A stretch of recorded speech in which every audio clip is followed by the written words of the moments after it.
parler. Je suis là pour présenter un certain nombre de gens qui vont parler. Je voudrais quand même auparavant remercier, et vous m'excuserez, je serai pas dans l'ordre protocolaire et peut-être nombre tutélaire sur cette réunion. Merci Yann d'être avec nous. Maggie, je remercie aussi mes collègues de la municipalité, maire adjoint. Jean-Pierre Plançon pour le Parti communiste.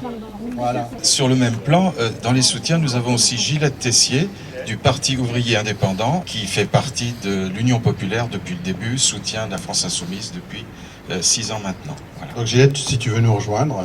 Voilà. Alors mesdames, messieurs, je voulais vous remercier à mon tour de votre présence. Je salue moi aussi à mon tour particulièrement la présence de Yann Gallu, maire de Bourges, et Guillaume Crépin, conseiller régional, et tous les élus régionaux, Christophe Coquin et les autres élus. Et puis vous toutes et tous qui êtes la gauche, qui tous les jours vous battez pour ces valeurs, ces combats, pour la justice sociale dans vos entreprises, dans vos quartiers ou dans vos villages.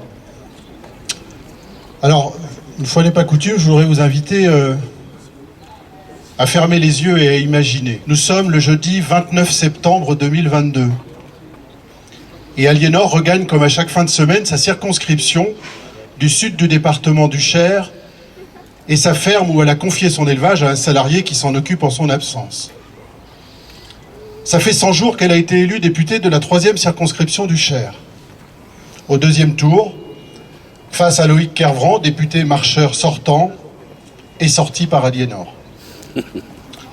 Au soir du deuxième tour, le 19 juin dernier, les habitants se sont donné à nouveau une députée de gauche, 5 ans après Yann Gallu, et sur cette terre aussi où furent élues des femmes de gauche qui ont marqué leur époque et de leur empreinte. Je pense à Berthe Fievé ou à Marguerite Renaudat dans ce canton.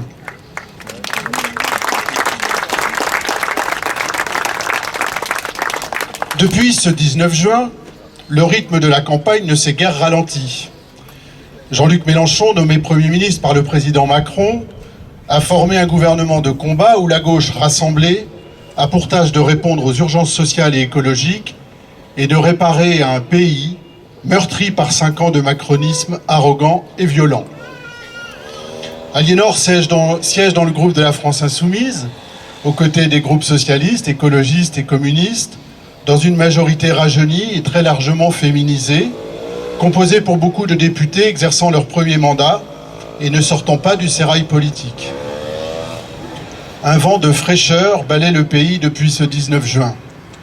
À l'Assemblée d'ailleurs, une des premières décisions de la majorité a été d'ouvrir une crèche pour les jeunes enfants des députés, mais aussi pour ceux du personnel de l'Assemblée.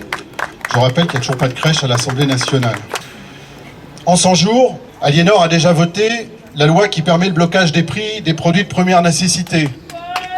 Produits alimentaires, énergétiques, blocage du prix de l'essence à 1,40 €. Et elle a voté aussi la loi qui permet l'encadrement des loyers. Aliénor a voté aussi la loi qui prévoit la création de 14 tranches d'impôt sur le revenu et qui permettra à tous ceux qui gagnent moins de 4 000 € de voir leur impôt sur le revenu baisser. Aliénor a aussi voté un plan de finances exceptionnel pour la sécurité sociale qui permet d'inverser la courbe de suppression des lits d'hôpitaux, 75 000 depuis la présidence Chirac et près de 16 000 depuis la présidence Macron. La réflexion pour passer le SMIC à 1 500 €, encadrer les écarts de salaire dans les entreprises entre 1 et 20, et puis envisager le passage aux 32 heures d'abord pour les travaux les plus pénibles et ensuite pour tous. Parce que Jean-Luc Mélenchon, le Premier ministre, a fait de la bifurcation écologique une priorité absolue. Nous n'avons plus le temps, a-t-il déclaré. Voilà pour ces premiers 100 jours, c'est déjà pas mal. Une semaine et demie où nous pouvons renvoyer chez eux les députés macronistes, comme M. Kervran, qui sont comptables des 5 ans de bilan de M. Macron. Pour cela, nous sommes rassemblés. La gauche est rassemblée. Ce n'est pas un rassemblement uniquement sur les valeurs, car des valeurs, c'est pas ce qui remplit le frigo ou le réservoir de la bagnole.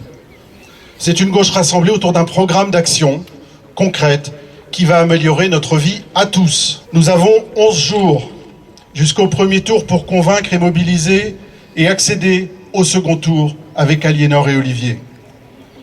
Nous avons l'impérieuse responsabilité, toutes et tous ici, d'ouvrir un autre avenir au pays que celui que nous promet Emmanuel Macron, et pour permettre à cette gauche de relever la tête, de renouer avec le progrès social et de répondre aux défis climatiques. Je vous remercie. Bonjour à tous et toutes. Donc d'abord, je tiens à vous dire que je suis très heureuse d'être ici avec vous, rassemblés, et fière. Heureuse d'être là. Et j'espère que vous l'êtes aussi. Oui. Merci. Et que c'est un honneur de prendre la parole à ce meeting. Et donc là, c'est un exploit réussi par toutes les forces de gauche et écologistes de s'être réunies avant le premier tour. Moi, aujourd'hui, j'ai envie de regarder en avant, surtout, et de savourer ce moment-là. Alors certes, le programme est ambitieux. Il est synonyme de valeurs de gauche et d'écologie. Il est synonyme de solidarité, d'égalité, de respect, d'envie de construire un monde plus juste, plus solidaire. Et ça, c'est ce qui nous rassemble, plus ce qui nous divise. Les autres, ils font quoi? Ils vous renvoient à votre responsabilité individuelle. C'est de votre faute. Tout le monde sait bien que le dérèglement climatique, c'est à cause des individus. C'est pas à cause du libre-échange. C'est pas à cause des industries.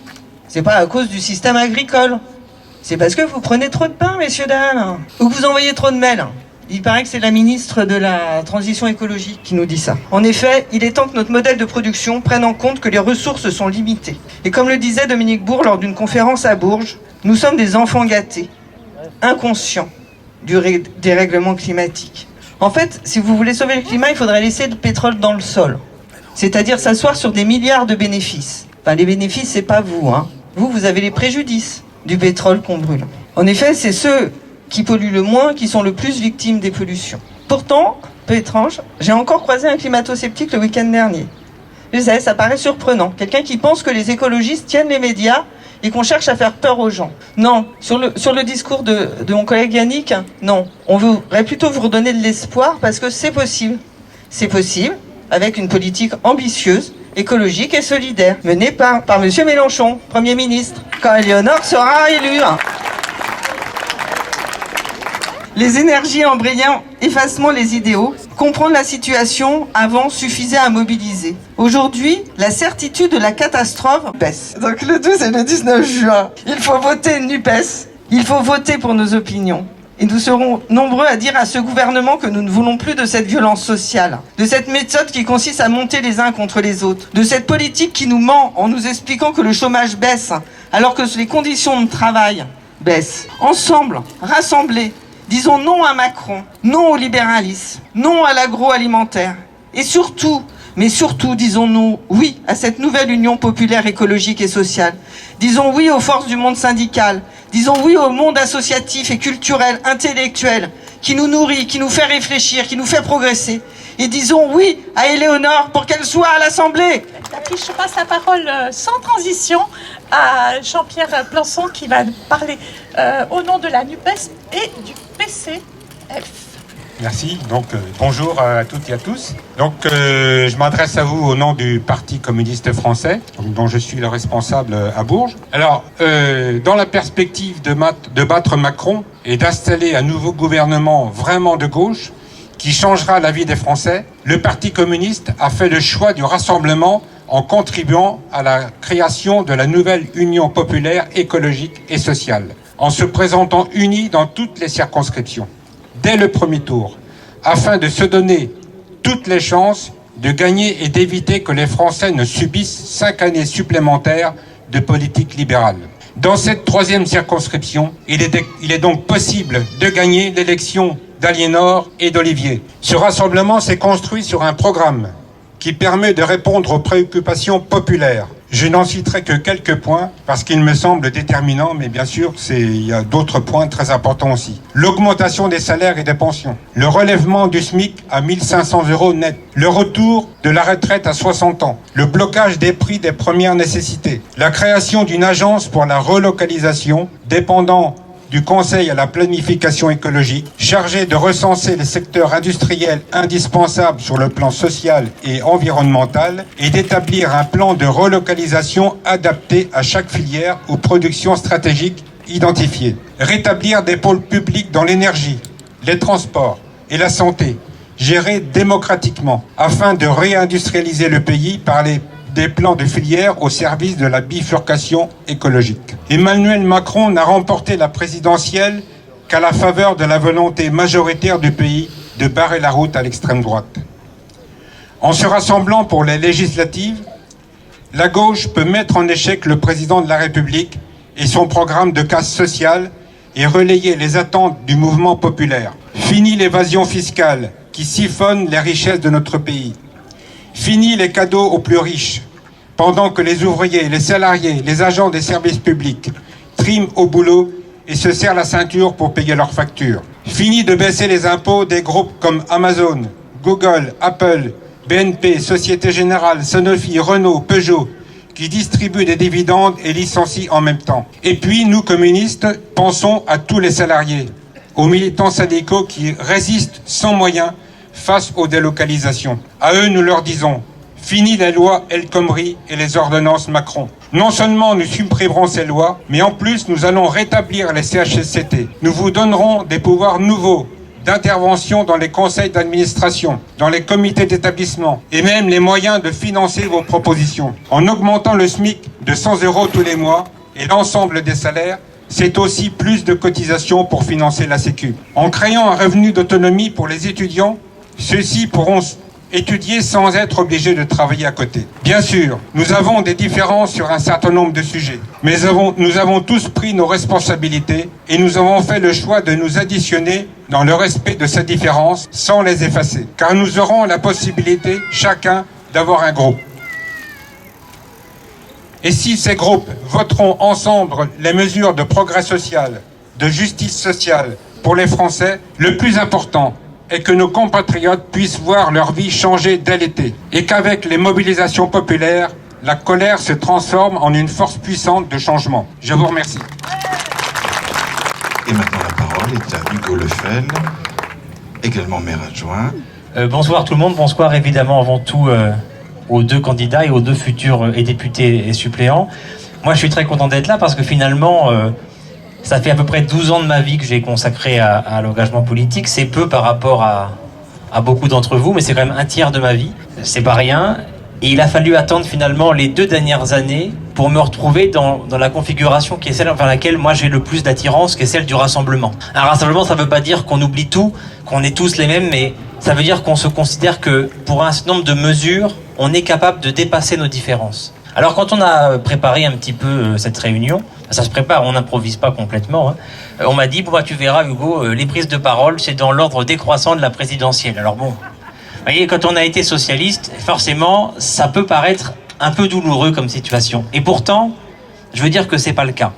C'est pas le cas parce que la présidentielle, c'est une séquence qui est derrière nous maintenant, et il faut penser à l'avenir du pays. Et moi, j'ai rien dit de mal, pourtant, chef, je me pousse un peu.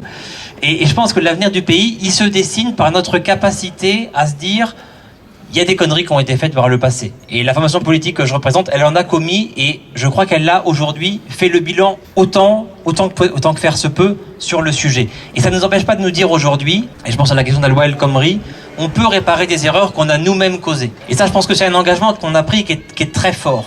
On est engagé dans une dynamique pour proposer au pays un projet alternatif qui peut gagner. Et je pense qu'il faut... Les Français, au fond, le rassemblement, c'est sympa, mais ce qu'ils veulent, c'est quelles propositions vont changer leur vie. Et si on veut gagner cette élection, le rassemblement, c'est un élément préalable, mais ce qui va les convaincre, c'est quelles propositions, pour quels résultats et pour quel monde demain. Et j'ai le sentiment qu'avec le programme de la NUPES, et mes collègues en ont largement parlé, donc je raccourcis l'intervention là-dessus, on est à la capacité à convaincre les gens qui, des fois, se disent « la présidentielle, c'est fini, moi je vote plus ». Là, il y a un 3e tour qu'on impose à la majorité présidentielle. Et je sais pas vous, mais moi, l'air que je sens dans les médias, ils sont pas hyper sereins quand même. On sent qu'ils nous ont décrit comme un rassemblement de partis hagards de la défaite et revanchards. Et on voit bien qu'aujourd'hui, ils sentent que la dynamique de projet, elle est chez nous.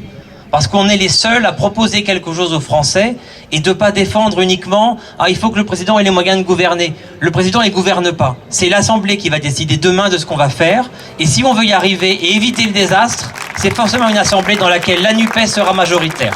Je veux dire aussi que le rassemblement qu'on connaît, et on le connaît bien parce qu'à Bourges, on l'a réussi il y a 1 an et demi, il y a 2 ans maintenant.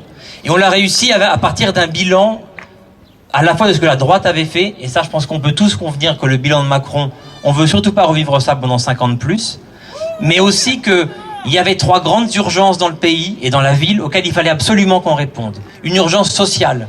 Les gens vivent de moins en moins bien. Il suffit de regarder le nombre de familles qui vont à l'aide alimentaire chaque semaine. Il grandit inexorablement depuis 5 ans. Est-ce que cette situation de gens qui bossent et qui ne peuvent pas se payer à manger, elle est acceptable? La réponse, elle est évidemment non. Et cette urgence-là, il fallait des mesures fortes pour y répondre. Elles ont été détaillées, je ne reviens pas dessus. Il y a une urgence écologique. Parce qu'aujourd'hui, et Catherine l'a dit, derrière nous, bientôt, il n'y aura plus d'eau. Il y aura plus d'eau pour les canards, pour les poissons, il y aura plus d'eau pour nous, pour les humains. Parce que les industries, elles auront trop pompé.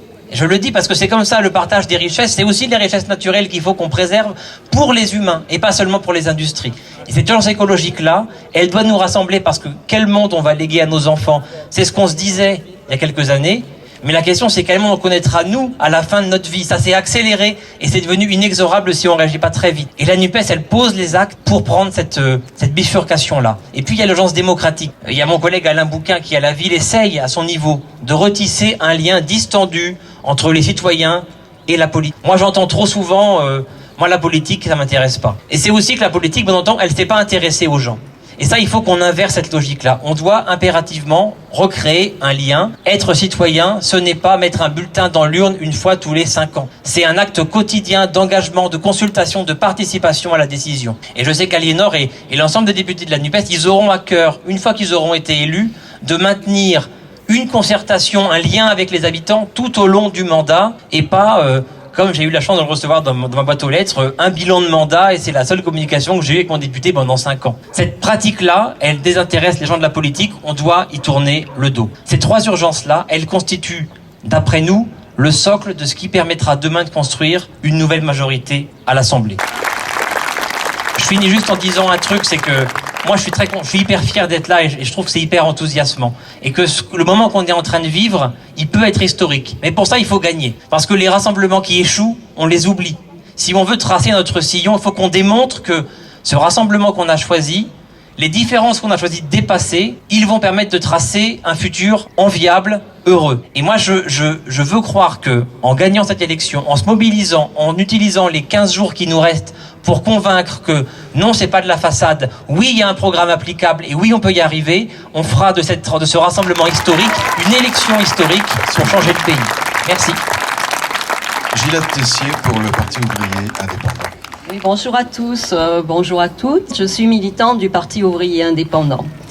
Donc, dès 2017, le POI avait appuyé la candidature de Jean-Luc Mélenchon présidentielle et tout au long du quinquennat de Macron, nous avons relaté dans notre journal Information ouvrière les positions prises par les parlementaires de la France insoumise à l'Assemblée nationale. Donc, nous nous sommes retrouvés au coude à coude dans les principaux combats contre les mesures réactionnaires de Macron et de son gouvernement. C'est donc naturellement que dès septembre 2021, nous, POI, avons pris la décision de participer à la campagne de Jean-Luc Mélenchon à cette présidentielle. Et de la même manière, en décembre, nous avons décidé d'être partie prenante du Parlement de l'Union populaire. Et tout aussi logiquement, nous nous sommes engagés dans la campagne des législatives pour porter une majorité de députés de la NUP à l'Assemblée nationale. Et je suis effectivement, moi aussi, très heureuse d'être présente parmi vous. Je partirai de ce qui se passe sur le terrain. Je suis très attachée aux services publics. Durant ces 5 années, Macron les a démantelés, les a massacrés, les a dépecés, au point que les trésoreries ont toutes disparu. Les postes ferment les unes après les autres. Il en est de même pour les guichets dans les gares,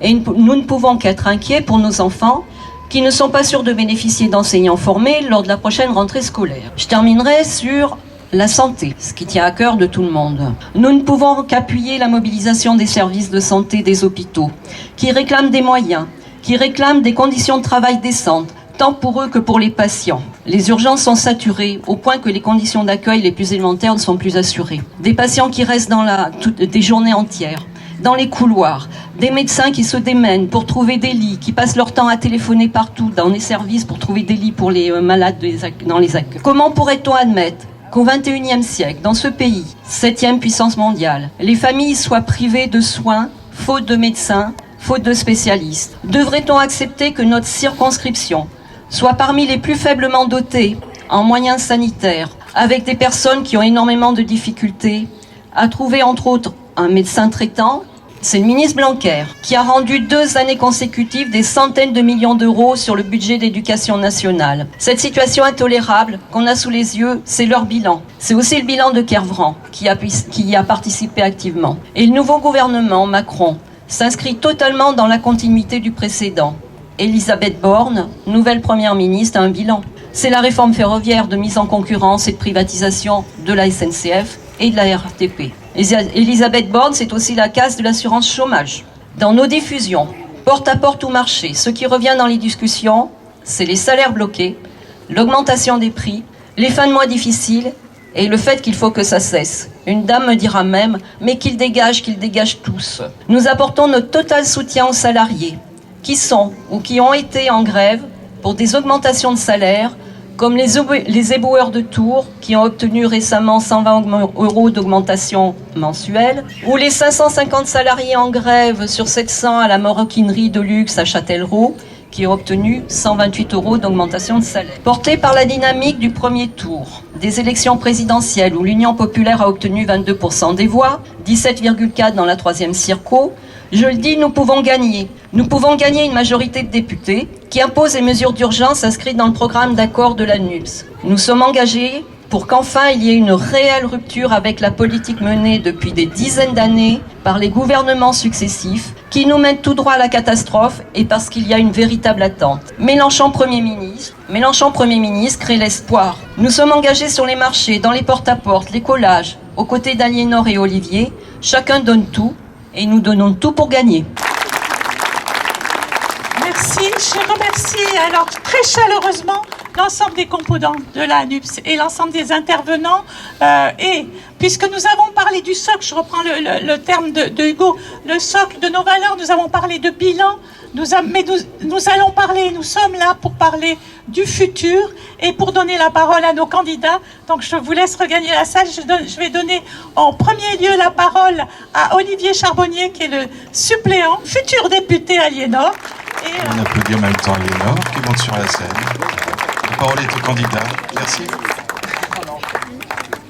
Eh bien, avant tout, merci. Merci à tous d'être présents ici. C'est vrai que ça fait chaud au cœur, puisque il y a de ça quelques semaines, maintenant presque 3 semaines, on était ici, sur les marches, et on commençait véritablement la campagne pour les législatives. Oui, nous sommes rassemblés ici pour qu'au soir du 19 juin, nous remportions la victoire. Je dis bien nous, Aliénor évidemment en premier, mais à travers la victoire d'Aliénor, je crois que ça a été bien démontré tout à l'heure, c'est la victoire de tout le monde, c'est la victoire du peuple. On veut faire que la 3e circonscription renoue avec l'histoire. Ça a été dit, Berthe Fievé, Marguerite Renaudat, Yann Galu, la terre du Berry, c'est une terre qui était également à gauche. La 3e circonscription, c'est aussi une terre de gauche, il faut le rappeler, et le rappeler notamment aux médias et au peuple. Cette union, c'est un mot qui peut paraître un peu galvaudé, et pourtant, à 2 reprises dans l'histoire, en 1936, en 1981, eh bien, ça a été des unions victorieuses. Victorieuses avec le Front populaire, victorieuses avec l'élection de 1981, l'élection présidentielle. Eh bien, il nous incombe à nous, en 2022, de faire que cette union soit à nouveau une union victorieuse, une union qui nous permette de dire au peuple, alors aux citoyens, qu'un autre monde est désormais possible. Paul Éluard disait qu'il n'y avait pas de hasard, qu'il n'y avait que des rendez-vous. Eh bien 2022, comme en 1936, comme en 1981, c'est un rendez-vous, et c'est un rendez-vous qu'il nous appartient de ne pas manquer. Et là, on a besoin de vous. Alors, bien entendu, les militants sont là pour en témoigner, lors des porte-à-porte, lors des tractages. C'est parfois difficile. On a des citoyens suspicieux, des citoyens un peu désabusés. Puis ils nous disent, ces citoyens que l'on rencontre, que finalement, il y a 5 ans, ils ont rencontré également d'autres personnes, des marcheurs qui ne cessaient de marcher, parfois même tourner un peu en rond, pour ne pas dire grand-chose, mais ils marchaient, ils sont venus à leur rencontre, et puis eux aussi leur proposaient un nouveau monde. Nous aussi, nous proposons non pas un nouveau monde, nous proposons un autre monde. 5 ans après ces porte-à-porte réalisés par les marcheurs, on pourrait en faire un premier bilan.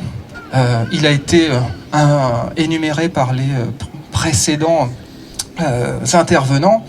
Mais moi, j'ai quand même un certain nombre de choses à souligner. La remise en cause profonde du Code du travail, avec l'inversion des normes, la régression des droits des chômeurs, et ça, Elisabeth Borne en est comptable, paupérisation de la fonction publique. On a parlé, Gillette a parlé des services publics qui disparaissaient, mais ce n'est pas que des services publics qui disparaissent, ce sont aussi des fonctionnaires, du personnel qui est précarisé et paupérisé. Alors, si on vote pour des gens compétents, eh bien, je vous le dis franchement, ne votez pas pour les macronistes. Ce ne sont pas des gens compétents. Dans 10 jours, on a la possibilité de dégager dans notre département les 3 députés qui sont comptables de ces erreurs prises sur la matière grise. C'est la seule richesse dont nous disposons en France. C'est pas le pétrole, c'est les idées, c'est un vieux slogan. Réduction des effectifs par classe. La moyenne européenne, c'est 19 élèves par classe.